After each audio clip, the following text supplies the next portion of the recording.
Shalom saudaraku yang dikasihi oleh Tuhan Yesus Kristus. Rasul Paulus pernah dia menyampaikan, memperingatkan, memberikan peringatan keras di akhir dari kitab Roma, yaitu Roma 16 ayat 17 dan 18. Saya bacakan demikian bunyi firman Tuhan. Dikatakan, tetapi aku menasihatkan kamu saudara-saudara, supaya kamu waspada terhadap mereka yang bertentangan dengan pengajaran yang telah kamu terima, menimbulkan perpecahan dan godaan. Sebab itu hindarilah mereka. Sebab orang-orang demikian tidak melayani Kristus, Tuhan kita, tetapi melayani perut mereka sendiri. Dan dengan kata-kata mereka yang muluk-muluk dan bahasa mereka yang manis, mereka menipu orang-orang yang tulus hatinya. Ini satu peringatan yang ditujukan kepada orang percaya di kota Roma waktu itu. Dan ini sekarang ini kembali terjadi dan sangat marak di mana-mana. Orang-orang yang mengajarkan, tapi dari pengajarannya itu timbul perpecahan. Sehingga gereja tidak menjadi tempat lagi untuk berhimpun, tapi mereka rela menyingkirkan orang-orang yang tulus hatinya, untuk pada akhirnya mereka meninggalkan Tuhan. Mereka jauh dari persekutuan. Mereka dengan bahasanya bahasa yang pintar, bahasa-bahasa yang ya dikemas demikian rupa. Dan ini terjadi di mana-mana. Dalam tahun 2020 ini saya mengalami ada beberapa tempat kami melihat dan merasakan sendiri. Tapi bukan berarti saya mencari-cari ayat. Bukan, ayat ini sudah ada. Ayat ini sudah ada dan sekarang terjadi. Hati-hati akan peringatan ini ya. Hati-hati akan peringatan ini. Roma pasal 16 ayat 17 dan 18. Diceritakan di situ kita harus berhati-hati, waspada, mewaspadai setiap orang-orang yang mengajarkan satu ajaran yang berbeda. Kekristenan itu dimulai dari pelayanan Tuhan Yesus. Yesus dikatakan pada saat melihat orang banyak, maka bergetar hatinya, lantas berbelas kasihan. Mestinya gereja dimulai ke sana lagi. Mestinya gereja mulai ke sana lagi. Bukan hanya membagi makanan, bukan. Membagi makanan gereja-gereja yang kaya bisa. Tapi gereja-gereja yang mempunyai hati untuk orang yang belum dijangkau, orang yang belum pernah dengar nama Yesus, bahkan belum diselamatkan.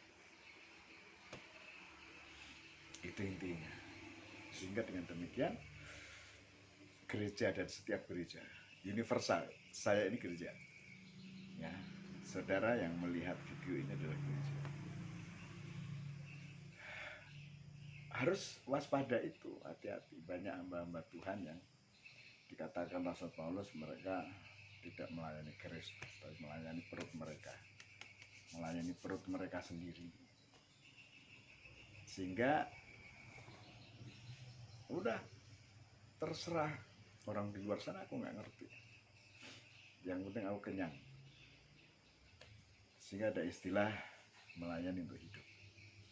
Sementara seharusnya pelayanan itu hidup untuk melayani Tuhan. Dengan demikian, kalau hidupmu untuk melayani Tuhan, maka pelayanan itu tidak pernah habis. Bukan mencari-cari pelayanan, bukan.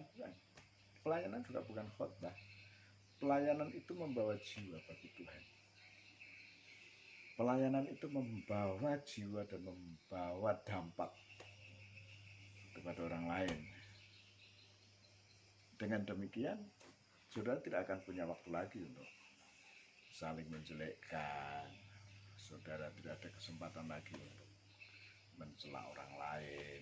Anda mungkin tidak ada waktu lagi untuk hidup hanya seperti itu. Dan pada saat pelayanan itu bagi Tuhan, hidup itu untuk Tuhan. total hidupmu hanya untuk Tuhan, melayani hanya bagi Tuhan. Dan masyarakat di lingkungan kita tuh perlu Anda layani dengan benar, bukan justru mewarnai hidup saudara untuk lingkungan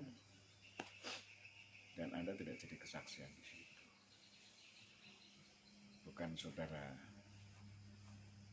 hanya melayani supaya Anda hidup, bukan. Hidup untuk melayani. Untuk itu mari saudara-saudara yang dikasih oleh Tuhan Yesus Kristus, hidup untuk melayani Tuhan. Tuhan disenangkan. Karena hati Bapa hanya satu hal, ialah setiap lutut bertelut, setiap mulut mengaku bahwasanya Yesus Tuhan. Karena keselamatan hanya ada di dalam nama Tuhan Yesus, tidak ada di jalan lain. Untuk itu terus seruan kami kepada setiap orang percaya,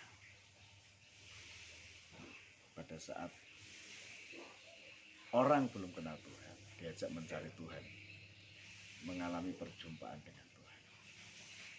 Sesudah mengalami perjumpaan dengan Tuhan, saudara harus membawa orang lain lagi mencari Tuhan lagi. Tangan kanan saudara pegang tangan Tuhan, tangan kiri pegang orang yang Anda temui, disatukan, mereka berjalan bersama dengan Tuhan. Dengan demikian nama Tuhan dipermuliakan. Haleluya. Tuhan Yesus memberkati kita semua.